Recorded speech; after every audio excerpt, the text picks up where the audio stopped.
Good morning students. आज मैं आपको हिंदी में पाठ 8 जिंदगी की बड़ी ज़रूरत है हार, यह कविता पढ़ के बताऊंगी। उसके बाद में उसका अर्थ बताऊंगी। इस कविता के कवि हैं प्राध्यापक संतोष मड़की जी। इनका जन्म 25 दिसंबर 1976 में सोलापुर महाराष्ट्र में हुआ था। परिचय: श्री मड़की इंजीनियरिंग कॉलेज में सह प्राध्यापक है। आपको हिंदी मराठी भाषा से बहुत लगाव है और इनकी रचनाएं हैं गीत और कविताएं, शोध, निबंध इत्यादि। यह एक नवगीत है। इस कविता में कवि ने यह बताने का प्रयास किया है कि जीवन में हार एवं असफलता से हमें घबराना नहीं चाहिए। जीवन में हार से प्रेरणा लेते हुए हमेशा हमें आगे बढ़ना चाहिए।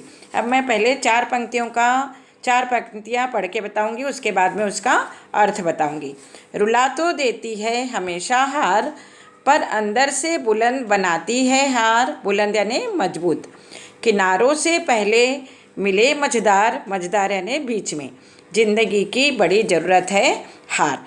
यहाँ पर कवि कहते हैं कि ज़िंदगी में मिलने वाली हार हमें रुलाती तो है, लेकिन यही हार हमें अंदर से क्या बनाती है? बुलंद बनाती है, मजबूत भी बनाती है। इसमें बढ़ते हुए किनारा मिलने से पहले मझदार का मिलना बहुत आवश्यक है, क्योंकि जीवन में संघर्ष करते हुए हार प्राप्त करने का भी महत्व होता है। दूसरा, फूलों के रास्ते को मत अपनाओ और वृक्षों की छाया से रहो परे। रास्ते कांटों के बनाएंगे निडर और तपती धूप ही लाएंगी निखारे चमक।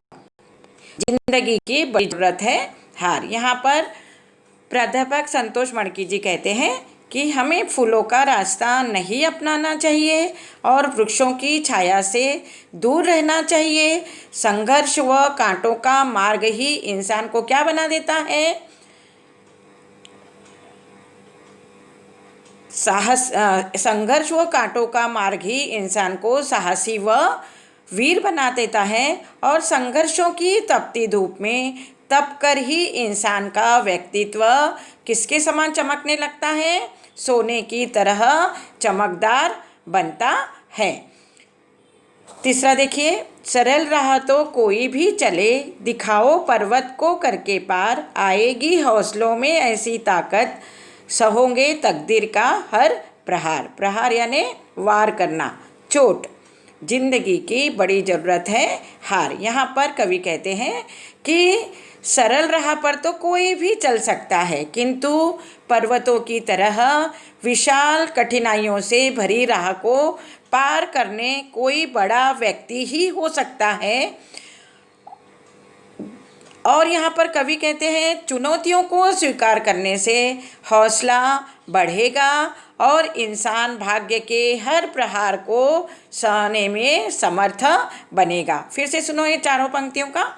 यहाँ पर कवि कहते हैं कि सरल राह पर तो कोई भी चल सकता है, किंतु पर्वतों की तरह विशाल कठिनाइयों से भरी राह को पार करने के लिए कोई बड़ा व्यक्ति ही हो सकता है। और कवि कहते हैं कि चुनौतियों को स्वीकार करने से हौसला बढ़ेगा और इंसान भाग्य के हर प्रहार को सहने में समर्थ बनेगा। चौथा देखिए, उजालों की आस तो जायज है, पर अंधेरों को अपनाओ तो एक बार। बिन पानी के बंजर जमीन पे बरसाओ मेहनत की बूंद की फुहार। फुहार यानी वर्षा। जिंदगी की बड़ी ज़रूरत है हार। यहाँ पर कवि कहते हैं कि उजालों की आस करना जायज़ है, पर अंधेरे को भी हमें अपनाना चाहिए। और कवि सूखी बंजर ज़मीन पर मेहनत की बूंदों की वर्षा बरसाकर उसे उपजाऊ बनाने के लिए कहता है और इसलिए ज़िंदगी की सबसे बड़ी ज़रूरत है हार। फिर से सुनो, कवि कहते हैं उजालों की आस करना जायज़ है पर अंधेरे को भी हमें अपनाना चाहिए। और कवि सूखी बंजर ज़मीन पर मेहनत की बूंदों की वर्षा बरसाकर उसे उपजाऊ बनाने के लिए कहता है। इसलिए ज़िंदगी की सबसे बड़ी ज़रूरत क्या है? हार। कवि पांचवा, जीत का आनंद भी तभी होगा जब हार की पीड़ा सही हो अपार। आंसू के बाद बिखरती मुस्कान और पतझड़ के बाद मज़ा देती है बहार। जिंदगी की बड़ी ज़रूरत है हार। यहाँ पर कवि क्या कहते हैं? यहाँ पर कवि कहते हैं कि जीत के आनंद का एहसास तभी होता है जब हार की असहनीय पीड़ा झेली जा चुकी हो और आंसू के बाद बिखरती मुस्कान और पतझड़ के बाद ही बहार क्या करती है? मज़ा देती है। इसलिए कवि संघर्ष के बाद हार को महत्वपूर्ण मानता है। छठवां देखिए, आभार प्रकट करो हर हार का जिसने जीवन को दिया संवार। हर बार कुछ सिखाकर ही गई सबसे बड़ी गुरु है हार। जिंदगी की बड़ी ज़रूरत है हार। यहाँ पर कवि कहते हैं कि हमें जीत के साथ साथ हार का भी आभार प्रकट करना चाहिए। वह हमेशा हमें कुछ न कुछ सीख दे देती है। हार ही हमारी सबसे बड़ी क्या है? गुरु है। इसलिए कवि हार को जीवन की महत्वपूर्ण मानता है।